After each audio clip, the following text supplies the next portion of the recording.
Welcome to my YouTube channel the influencer 2.0. So guys, కాశీకి ఇది నా మొదటి యాత్ర.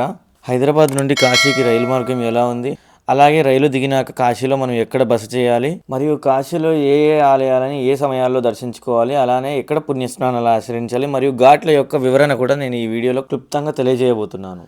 సికింద్రాబాద్ టు దానాపూర్ రోజు ప్రయాణించి దానాపూర్ సూపర్ఫాస్ట్ ఎక్స్ప్రెస్ మనకి సికింద్రాబాద్ జంక్షన్ నుండి మనకి అందుబాటులో అయితే ఉంది. అండ్ ఈ ట్రైన్ వచ్చేసి 9:25 నిమిషంలోకి ఈ రైలు ప్రయాణం అయితే మొదలవుతుంది. ఈ రైలు టికెట్ ధర వచ్చేసి 650 నుండి 750 రూపాయల వరకు స్లీపర్ క్లాస్ ఉంటుంది. అలానే థర్డ్ ఏసీ టికెట్ ధర వచ్చేసి 1650 నుండి 1700 రూపాయల వరకు వర్తిస్తుంది.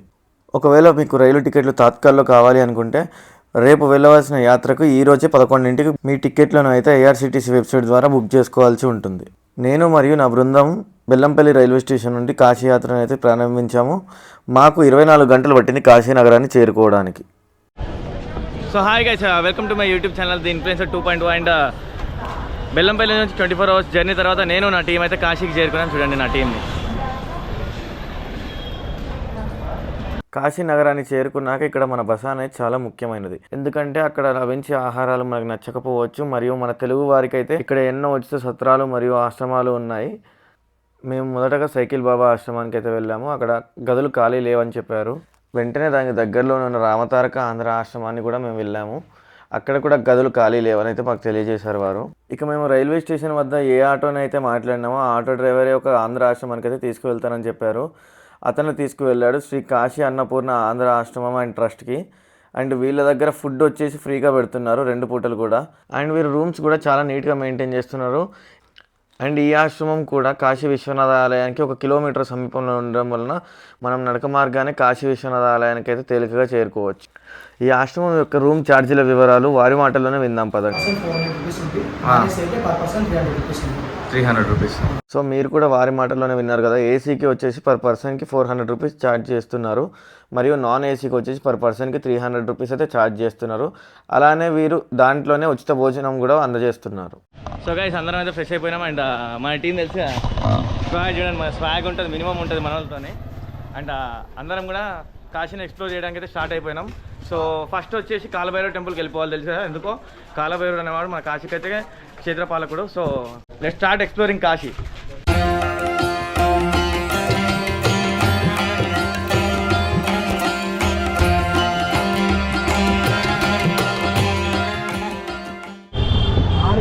గాయస్, కాలభైరవ టెంపుల్కి అయితే స్టార్ట్ అయిపోయినాం సక్సెస్ఫుల్గా. ఇదిగోండి tuk tuk auto with full of rush.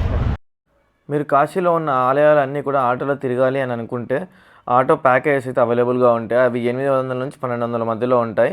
And ప్రతి గుడికి 200 నుంచి 150 రూపాయలు అయితే వీళ్ళు ఎక్స్ట్రాగా ఛార్జ్ చేస్తారు. సో మీరు ఎన్ని టెంపుల్స్ తిరగాలి అండ్ ఆ లొకేషన్స్ ఎక్కడెక్కడ ఉన్నాయి దాన్ని బట్టి రేట్ అయితే చేంజ్ అవుతూ ఉంటుంది. నా ఆశ్రమం నుండి అరగంట ఆటో ప్రయాణం తర్వాత నేనైతే చేరుకున్నాను కాలభైరవ మందిర్కి.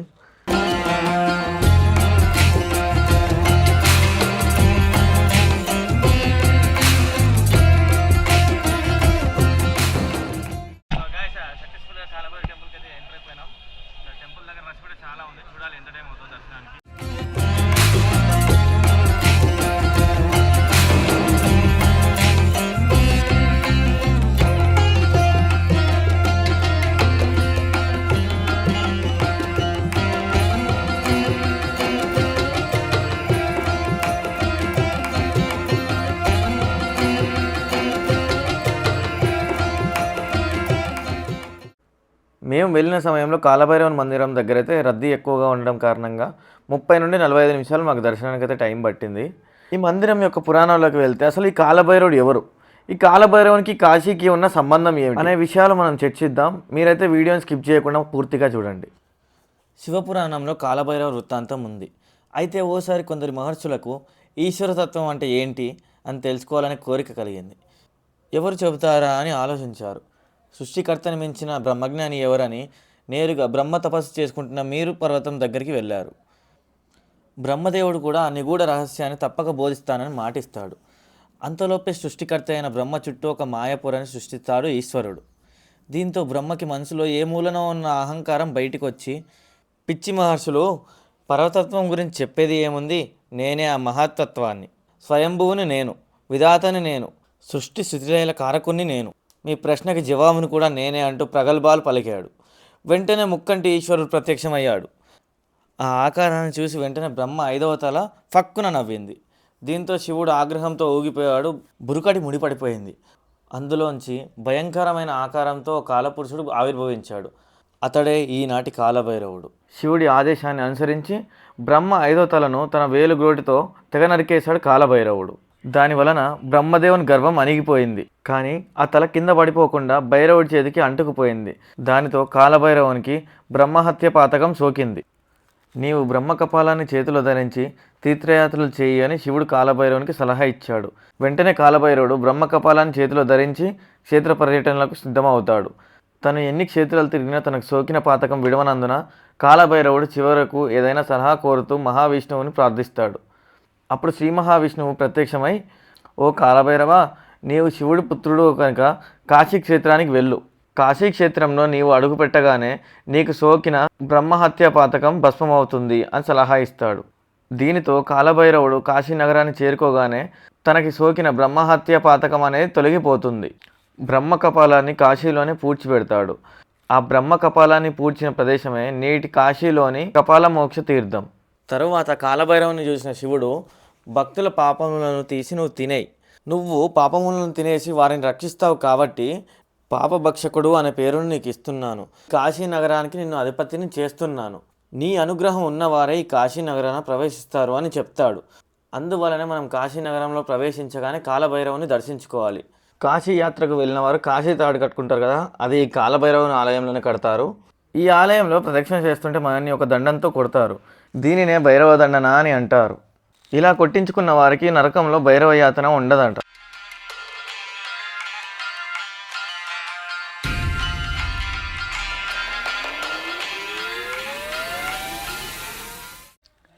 అండ్ అదే ప్రాంతంలో మన ఇన్స్టా ఫాలోవర్ ఒకరైతే కనిపించారు. వారు హైదరాబాద్ నుండి అంట. అండ్ మన వీడియోస్ అన్నీ చూస్తాము ఇన్స్టాగ్రామ్లో అని చెప్పడం జరిగింది. సో మనం యూట్యూబ్ కూడా స్టార్ట్ చేసాం కదా, మన యూట్యూబ్ ఐడి అయితే వాళ్ళకి చెప్పడం జరిగింది.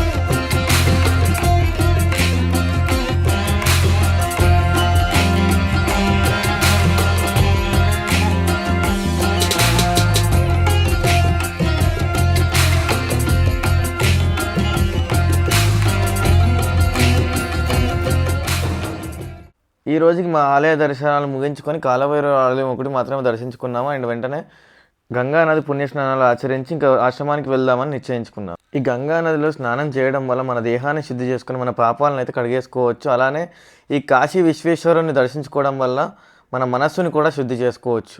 గైస్, ఇట్స్ 4 AM అండ్ నేను మా టీం అందరం అయితే దర్శనానికి స్టార్ట్ అయిపోయినాం. అండ్ స్పెషల్ దర్శనం సుగం దర్శనం అని బుక్ చేసుకున్నాం. ఆటో కూడా ర్యాపిడో బుక్ చేసేసినాం. 2 minutesలో వచ్చేస్తుంది. తెల్లవారుజామున 4 గంటలకి మేమైతే సుగం దర్శనం అని బుక్ చేసుకున్నాము. ఈ సుగం దర్శనం ఎలా బుక్ చేసుకోవాలి అంటే, కాశీ విశ్వనాథ ఆలయ సంబంధిత వెబ్సైట్ అయితే ఆన్లైన్లో ఉంటుంది. ఆ వెబ్సైట్లో మీరైతే రిజిస్టర్ చేసుకొని ఈ సుగం దర్శనం అయితే బుక్ చేసుకోవచ్చు. ఒక మనిషికి 300 రూపాయలు అయితే ఈ సుగం దర్శనంకి చెల్లించవలసి ఉంటుంది. అలానే ఈ సుగం దర్శనంని ఏ వేళలో బుక్ చేసుకుంటే మనం లాభదాయకం అవుతాము అని అంటే, మన దర్శనం యొక్క స్లాట్ని సరిగ్గా ఉదయం 4 గంటల నుండి 5 గంటల ప్రాంతంలో మీరు కనుక బుక్ చేసుకున్నట్లు అయితే సుగం దర్శనం అంటే మీరు త్వరగా వెళ్ళి దర్శనం చేసుకోవచ్చు. దానితో పాటు స్పర్శ దర్శనం కూడా మనం ఫ్రీగా చేసుకోవచ్చు. ఎందుకంటే 4 గంటల నుండి 5 గంటల ప్రాంతంలో ఆలయ కమిటీ వారు ఆ కాశీ విశ్వేశ్వరుని ముట్టుకునే అవకాశం మనకి ఇస్తున్నారు. మాకు ఈ సుగం దర్శనం ద్వారా కాశీ విశ్వేశ్వరుని దర్శనం అయితే 20 నిమిషాల్లోనే మాకు లభించింది.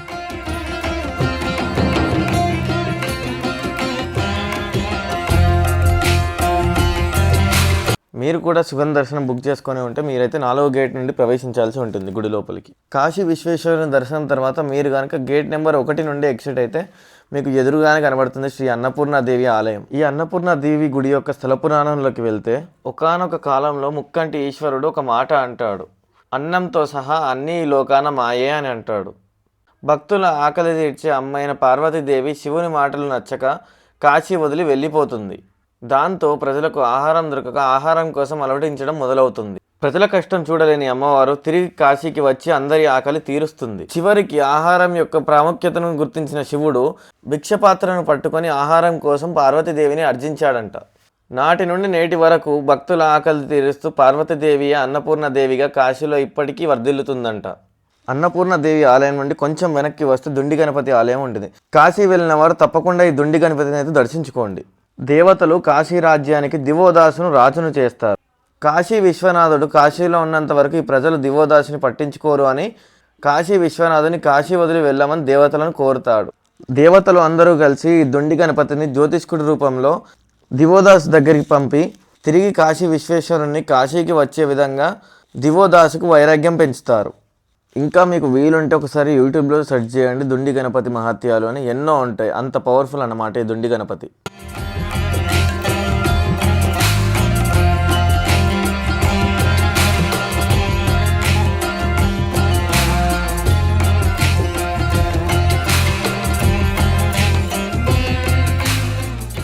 దుండి గణపతి మందిరం నుండి ఆపోజిట్ డైరెక్షన్లో ఉన్న లైన్లోకి వెళ్తేనే సాక్షి గణపతి ఆలయం మనకైతే దర్శనం ఇస్తుంది. కాశీ విశ్వేశ్వరుని దర్శనం ఎవరైతే చేసుకుంటారో తప్పకుండా ఈ సాక్షి గణపతి దర్శనం కూడా చేసుకోవాలి. ఎందుకంటే మీరు కాశీకి వచ్చి కాశీ విశ్వేశ్వరుని దర్శనం చేసుకున్నట్టు ఈ గణపతి సాక్షి, అందుకే దీన్ని సాక్షి గణపతి అని పిలుస్తారు.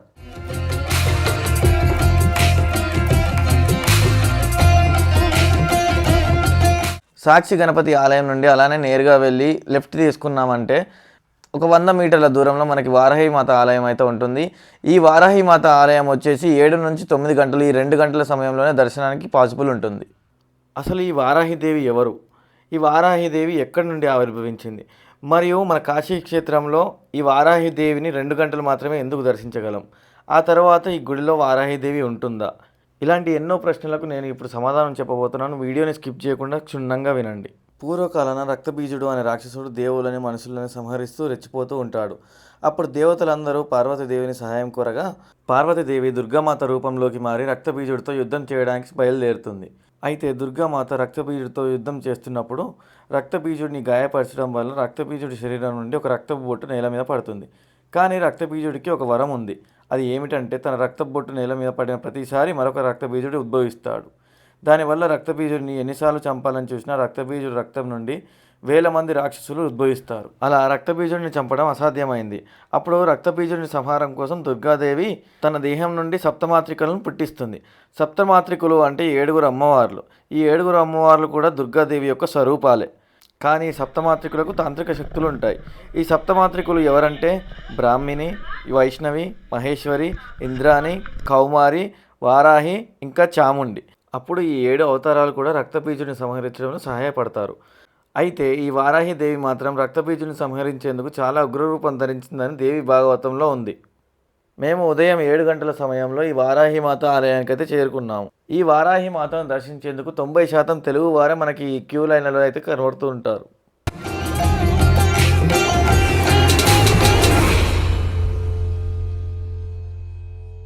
ఈ వారాహిదేవి గుడి దగ్గర ఎవరో స్వామీజీ ఇలా పామును తీసుకొచ్చి ఆడిస్తూ భక్తులను అయితే భయభ్రాంతులకు గురి చేస్తున్నారు.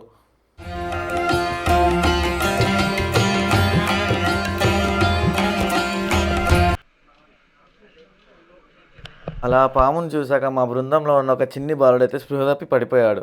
వెంటనే ఒక ఓఆర్ఎస్ని తాగిపించి మళ్ళీ దర్శనానికి అయితే తీసుకువెళ్ళాము. ఈ కాశీ నగరాన ఉన్న వారాహిదేవి రోజుకి 2 గంటలు మాత్రమే ఎందుకు దర్శనమిస్తుందంటే ఈ కాశీలో ఉన్న వారాహిదేవి ఈ కాశీ నగరానికి రక్షకురాలు. అందువల్ల రాత్రంతా కాశీ వీధులలో గస్తీ కాస్తూ ఉంటుంది. కాశీ నగరాన్ని ఎన్నో దుష్టశక్తుల నుండి రక్షిస్తూ ఉంటుంది. తిరిగి ఉదయం 5 గంటలకు అమ్మవారు తన ఆలయాన్ని చేరుకొని ఒక 2 గంటలు భక్తుల సేవలను అందుకొని తర్వాత సేద తీరుతుంది. ఇక్కడి వారాహి అమ్మవారు చాలా ఉగ్రరూపంలో ఉంటుంది మరియు పాతాళంలో ఉంటుంది. ఈ ఆలయంలో ఉన్న అమ్మవారిని దర్శించుకోవడం ఎలా అంటే ఈ ఆలయంలో ఉన్న రంధ్రమునకు మనం మోకరిల్లి మన తలని ఆ రంధ్రం దగ్గరలో పెట్టి ఆ రంధ్రం గుండా వారాహి మాతనైతే దర్శించుకోవాలి.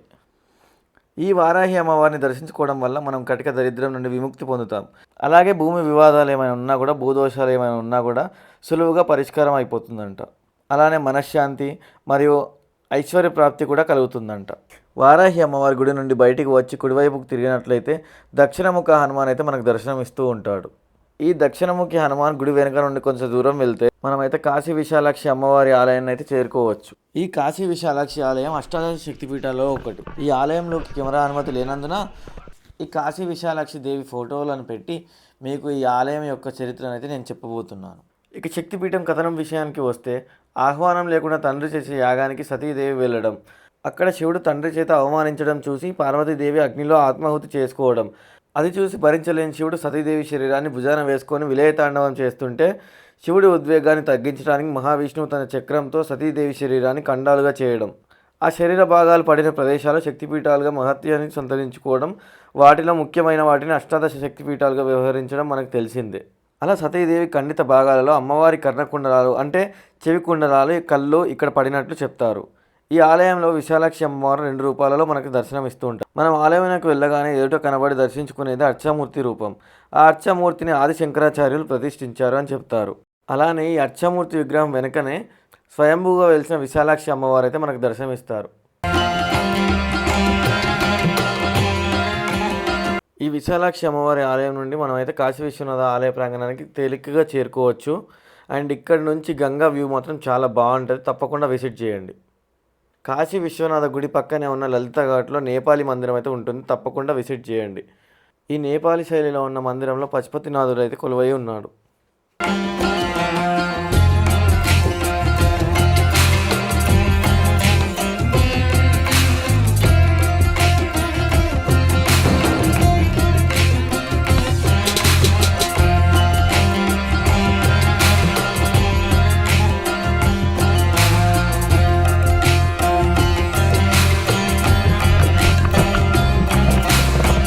ఎవరైనా కాసేపు ప్రశాంతత కోసం మెడిటేషన్ చేసుకోవాలనుకున్నా, తపస్సు చేయాలనుకున్నా ఈ నేపాలీ మందిరం మాత్రం చాలా అనువైనది.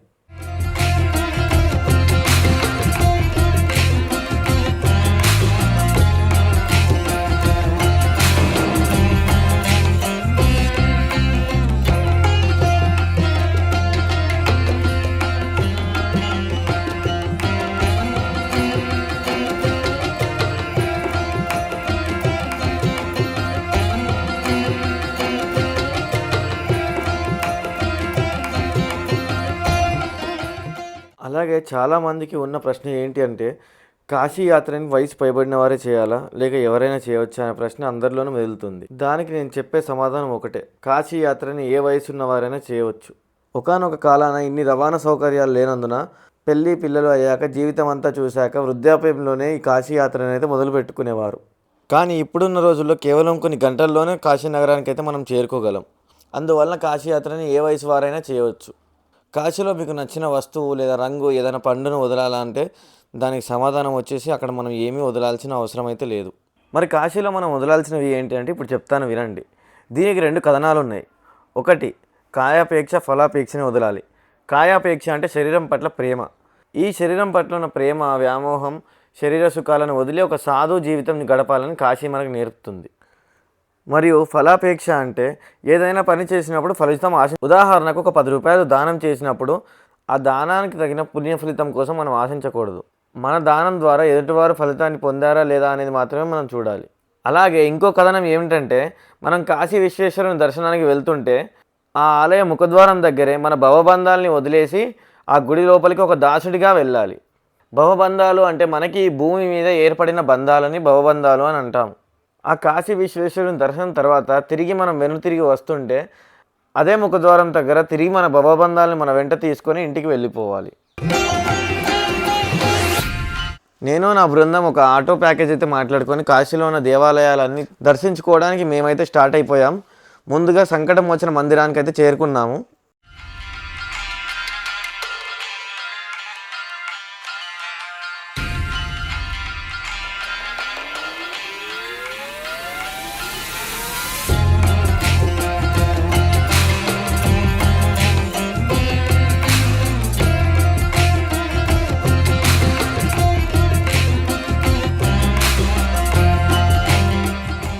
ఈ ఆలయంలోకి మొబైల్ ఫోన్లు మరియు కెమెరాలు అలో లేనందున ఈ సంకటమోచన హనుమాన్ ఫోటోల ఆధారంగా ఈ సంకటమోచన హనుమాన్ చరిత్ర అనేది మీకు చెప్పబోతున్నాను. ఇక పురాణంలోకి వెళ్తే మన హిందూ ఇతిహాసం రామాయణం రాసింది వాల్మీకి అని మనందరికీ తెలిసిందే. అయితే ఈ రామాయణాన్ని హిందూలో అనువదిస్తూ రాసిందే రామచరిత్ మానస్. ఈ రామచరిత్ మానస్ని గోస్వామి తులసీదాస్ గారు రచయించారు. వీరు ఈ రామచరిత్ మానస్ని కాశీలోని అస్సిఘాట్ ఒడ్డున రచయించారు. ఈయన రామచరిత్ మానస్ని రాస్తున్న సమయంలో కొన్ని ఆటంకాలు ఎదురుపడ్డాయి. అందుకు గాను హనుమంతుని అండ కావాలి అని హనుమంతుకి ప్రార్థన చేయగా అస్సిఘాట్ ఒడ్డునే హనుమంతుడు ప్రత్యక్షమై తనకి ఎదురైన ఆటంకాలన్నిటిని కూడా తొలగిస్తాడు. అందుకు గాను ఈ తులసీదాసుడు సంకటమోచన హనుమాన్ మందిరం నిర్మించి అందులో ఆంజనేయ స్వామిని అయితే ప్రతిష్ఠించడం జరిగింది. ఈ సంకట్ మోచన్ అనే పదంలో సంకట్ అంటే సమస్య అని, మోచన్ అంటే ఉపశమనం ఇచ్చేవాడని ఈ హనుమంతుడిని కొలుస్తారు. సంకటమోచన హనుమాన్ దర్శనం అయిపోయాక పక్కనే ఉన్న త్రిదేవ్ ఆలయానికి అయితే చేరుకున్నాము. ఈ ఆలయం త్రిదేవ్ లేదా హిందూ మతం యొక్క హోలీ ట్రినిటీ అని కూడా పిలువబడే బ్రహ్మ, విష్ణు మరియు శివునికి అంకితం చేయబడింది. హిందూ పురాణాల ప్రకారం బ్రహ్మదేవుడు ఈ ప్రదేశంలో విశ్వాన్ని సృష్టించాడని నమ్ముతారు. అందుకే ఇది హిందువులకు చాలా పవిత్రమైన ప్రదేశంగా పరిగణించబడుతుంది. త్రిదేవ ఆలయంలో బ్రహ్మ, విష్ణువు మరియు శివునికి అంకితం చేయబడిన 3 ప్రధాన ఆలయాలు ఉన్నాయి. అలానే ఈ ఆలయంలో సరస్వతి దేవికి అంకితం చేయబడిన ఒక చిన్న మందిరం కూడా ఉంది.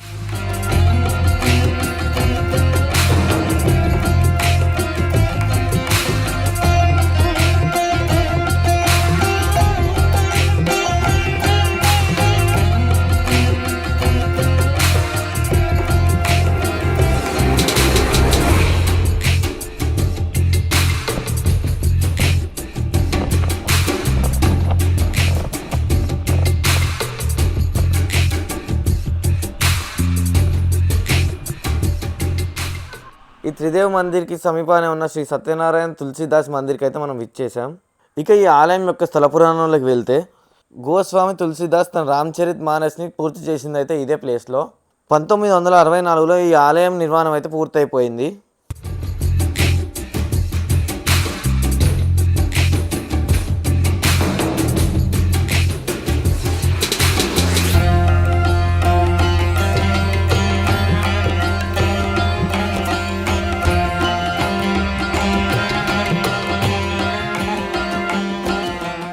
ఇక ఈ ఆలయం నుండి 100 మీటర్ల దూరంలో ఉన్న దుర్గామాత మందిరానికి అయితే వచ్చేసాం.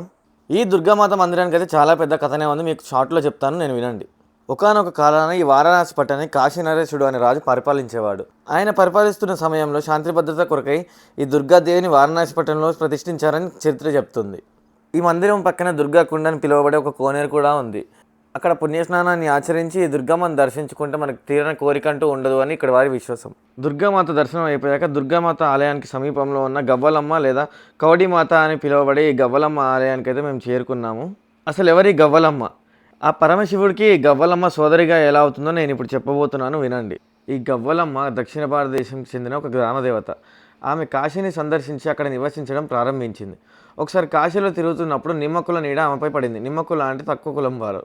ఇది ఆమెకు చిరాకు తెప్పించింది మరియు దీనివల్ల ఆమె కలుషితమైందని భావించింది. వెంటనే గంగా స్నానం ఆచరించి శుద్ధి పొందింది. ఇది ఈమెను కలుషితం చేస్తుంది కాబట్టి కొన్నిసార్లు ఈమె తక్కువ కులం వ్యక్తి యొక్క నీడను కూడా చూడదు. ఇది సంవత్సరాలు కొనసాగింది. ఇది గమనించిన తల్లి అన్నపూర్ణ కాశీలో ఇంత వివక్షకు గల కారణాలు ఏంటి అని కౌడిమాతను అడిగింది. కౌడిమాత వివరణ ఇచ్చింది. అది విన్న అన్నపూర్ణ తల్లికి కోపం వచ్చింది. కాశీలో అందరూ సమానమే కాబట్టి జీవరాశుల మధ్య వివక్ష మానుకోవాలని, ఎవరైనా ఇలా వివక్ష చూపిస్తే శిక్ష అనుభవించాల్సిందే అని తల్లి అన్నపూర్ణాదేవి కౌడిమాతను నిమ్మకుల నివాసం ప్రాంతంలో నివసించమని శపించింది. ఆమెకు శిక్షగా కౌడి అని పిలువబడే శంఖాన్ని ఇచ్చింది. ఈ శాపాన్ని విన్న కౌడిమాత సహాయం కోసం విశ్వనాథ భగవంతుని వద్దకు పరిగెత్తింది.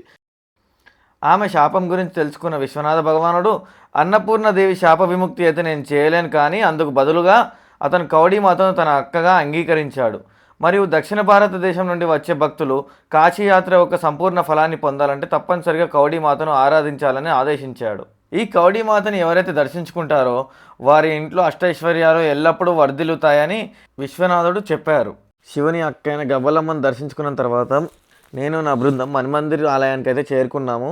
ఈ ఆలయంలో ప్రవేశించగానే మనకి నేరుగా ఒక పెద్ద శివలింగం అయితే దర్శనమిస్తూ ఉంటుంది. ఈ శివలింగంతో పాటు ఈ ఆలయంలో 151 శివలింగాలు ఉన్నాయి.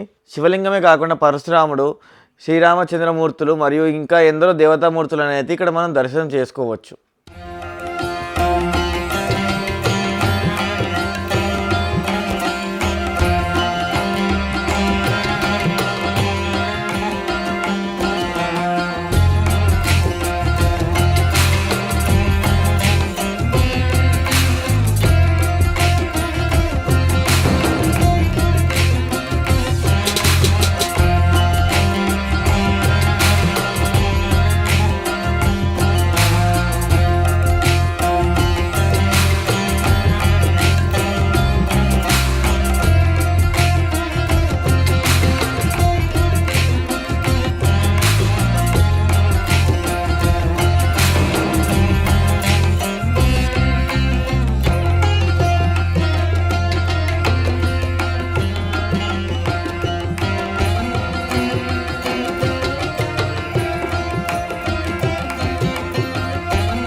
మన్వంతరి ఆలయ దర్శనం తర్వాత మేము చేరుకున్నాం మృత్యుంజయ మహాదేవ్ మందిర్కి. ఈ మృత్యుంజయ మందిర్లో చిన్న చిన్న ఆలయాలు వేల సంవత్సరాల నాటివని చెప్తుంటారు. ఇప్పుడున్న మందిరం 18వ శతాబ్దంలో నిర్మించబడింది. మృత్యుంజయ మహాదేవ్ ఆలయంలో శివలింగం మరియు బావి ఉంటాయి. ఈ మృత్యుంజయ మందిరంలో ఉన్న చిన్న చిన్న దేవాలయాలన్నీ తన భక్తులందరినీ అసహజ మరణాల నుండి దూరంగా ఉంచుతాయని, అనారోగ్యాలను నయం చేస్తుందని భక్తులు నమ్ముతారు. అలాగే ఇక్కడ కనబడుతున్న బావిని ధన్వంతరి బావి అని అంటారు. అసలు ధన్వంతరి అంటే ఎవరు? ఈ బావికి ధన్వంతరి బావి అని పేరు ఎలా వచ్చిందో నేను ఇప్పుడు చెప్తాను, మీరు వినండి. ధన్వంతరి అంటే శ్రీ విష్ణు అవతారం, ఆయుర్వేద ఔషధ దేవుడు. తన ఔషధాలన్నింటినీ ఇక్కడ బావిలో ఉంచాడని, దానికి వైద్యం చేసే శక్తిని ఇచ్చాడని కూడా నమ్ముతారు.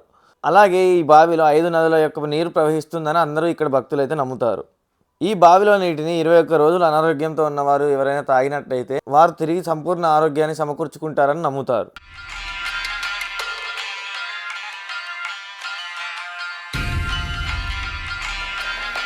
ఇక కాశీ ఘాట్ల విషయానికి వస్తే, కాశీలో మొత్తం ఎన్ని ఘాట్లు ఉన్నాయి, ఈ కాశీలో ఉన్న ఘాట్లన్నింటినీ మీరు ఎలా సందర్శించాలి, అవన్నీ తెలుసుకుందాం పదండి. అలానే కాశీ గురించి అందరికీ ఒక చిన్న సందేహం ఉంది. కాశీలో ఉన్న ఆలయాలన్నీ చిన్న చిన్న వీధుల్లో ఎందుకు నిర్మించబడ్డాయి? దీనికి సమాధానం ఏమిటంటే, పూర్వకాలాన ఉన్న నవాబు రాజులు మన మందిరంలో కనబడితే ధ్వంసం చేయడానికి చూసేవారు. అందుకే ఆనాటి ప్రజలు ఈ ఆలయాలను అన్నింటి కూడా చిన్న చిన్న వీధుల్లోనే నిర్మించారు. ఇలా చిన్న చిన్న వీధులను నిర్మించడం ద్వారా నవాబు రాజులకు ఈ ఆలయాలన్నీ కూడా కనబడేవి కాదు. ఈ వారణాసి నగరంలో మొత్తం 84 ఘాట్లు ఉన్నాయి. ఈ ఘాట్లన్నిటిని కూడా మనం పడవలో తిరిగి చూడవచ్చు. ఈ పడవల్లో షేరింగ్లో వెళ్ళొచ్చు, లేదా మనమే సపరేట్గా ఒక బోటుని అయితే తీసుకొని లోపలికి వెళ్ళొచ్చు. షేరింగ్ బోట్లో వచ్చేసి 150 నుంచి 300 రూపాయలు ఛార్జ్ చేస్తారు ఒక పర్సన్కి. అలానే మీరు కనుక సపరేట్గా ఒక బోట్ కావాలి అనుకుంటే బోట్ సైజుని బట్టి ఆ ప్రైస్ అయితే ఉంటుంది. మేము తీసుకున్న బోట్ అయితే 2500 ఛార్జ్ చేశారు మాకు. మొత్తం 84 ఘాట్లను కూడా తిప్పి చూపించారు. కానీ 1000 రూపాయల నుంచే ఈ సపరేట్ బోట్ కాస్ట్ అయితే స్టార్ట్ అవుతుంది. మీరు కొంచెం బార్గెయిన్ చేస్తే ఈజీగా 1000 నుండి 1500లో ఒక బోటును తీసుకొని అన్ని ఘాట్లు అయితే వీక్షించవచ్చు. నాకు ఈ తులసి మాలని కాలభైరవుని గుడిలో అర్చకులు వేయడం జరిగింది. ఈ తులసి మాలని నేనైతే గంగా నదిలో వదిలేశాను. ఎందుకంటే కాలభైరవుడు పాపభక్షకుడు, అంటే మన పాపాలను తినివాడు. అందువలన నా పాపాలన్నీ కూడా ఈ తులసి మాలతోనే వెళ్ళిపోవాలని గంగా నదిలోనే వదిలేయాలి.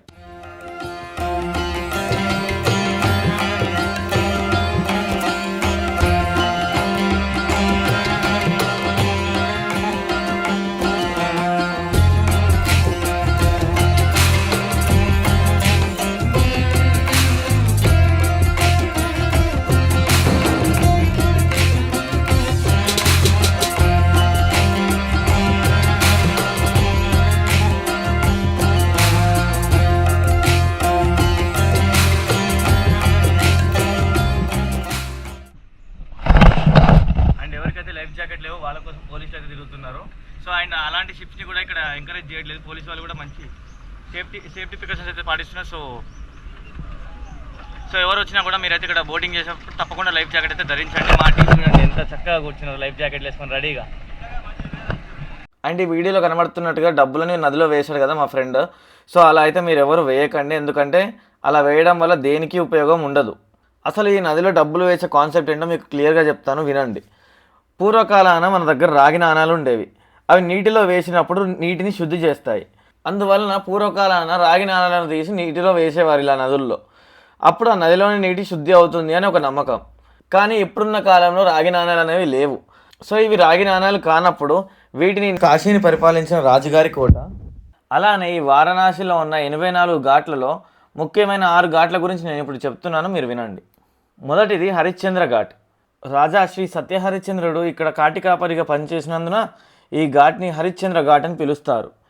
ఈ హరిశ్చంద్ర ఘాట్లో మరణించిన వారి శవదహనాలు ఎప్పుడూ జరుగుతూనే ఉంటాయి. ఈ హరిశ్చంద్ర ఘాట్ పక్కనే కేదార్ ఘాట్ అని ఉంటుంది. ఆ కేదార్ ఘాట్ ఒడ్డునే కేదారేశ్వరుని ఆలయం ఉంటుంది. కాశీ వెళ్ళిన వారు తప్పకుండా ఈ ఆలయాన్ని దర్శించుకోవాలి.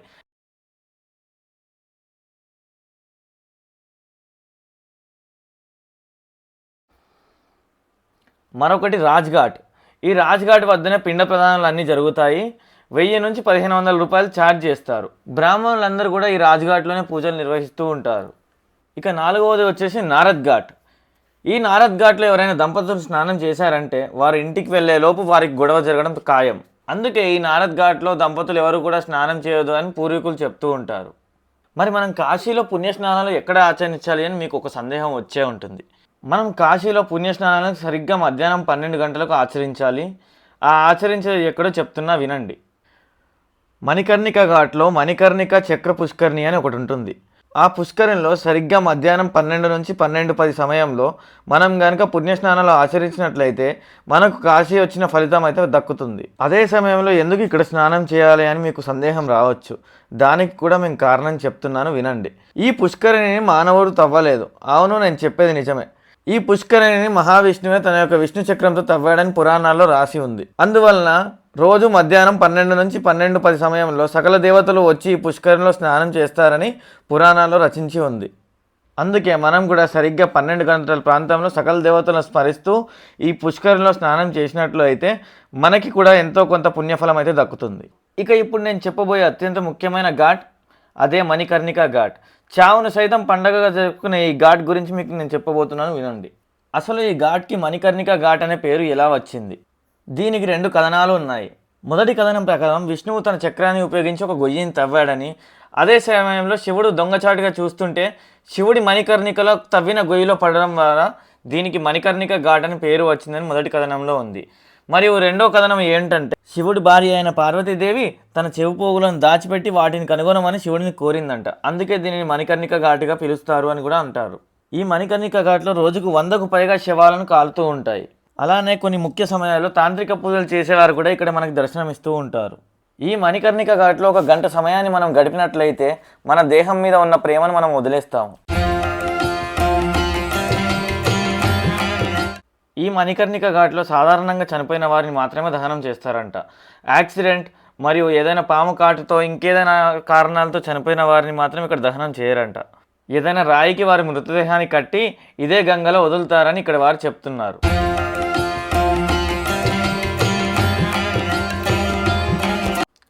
ఇప్పుడు నేను మీకు చెప్పబోయే దశశ్వమేధ ఘాట్ గురించి. అదేనండి గంగా హారతి ఇచ్చే ఘాట్. ఈ గంగా హారతి ఎంత స్పెషలో మీ అందరికీ తెలిసిందే. అసలు ఈ గంగా హారతిని ఎందుకు మొదలుపెట్టారు, ఎప్పుడు మొదలుపెట్టారు ఇప్పుడు మీకు చెప్తున్నా, వినండి. ఈ గంగా హారతిని 1991లో మొదలుపెట్టారు. ఎందరి పాపాలను హరించే ఈ గంగాదేవికి సాయంకాలం 6 గంటల నుండి 7 గంటల సమయంలో గంగా హారతి అయితే ఇవ్వడం జరుగుతుంది. గంగా హారతి ఇచ్చే సమయాల్లో గంగా హారతి ఒడ్డున ఉన్న చెత్తని వీరైతే శుభ్రం చేసి గంగా హారతి ఇవ్వడం జరుగుతుంది. దీనివలన వీరు అందరికీ తెలియజేసే విషయం ఏంటంటే గంగా నదిని కలుషితం చేయకుండా నదిని శుభ్రంగా ఉంచడమే వీరి లక్ష్యంగా ఇలా తెలియజేస్తామని వీరైతే చెప్పుకొచ్చారు. ఇప్పుడు మీకోసం ఒక 3 నిమిషాలు గంగా హారతి అక్కడ ఎలా జరుగుతుంది ఏంటి అనేది ఈ వీడియోలో చూడండి.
అలాగే కాశీ నుండి మనం ఇంటికి తిరిగి వచ్చాక వీధి కుక్కలకి లేదా మనం పెంచుకునే కుక్కలకైనా పిండి వంటలు లేదా రొట్టెలనైనా కూడా మనం ఇలా దానం చేయాలి.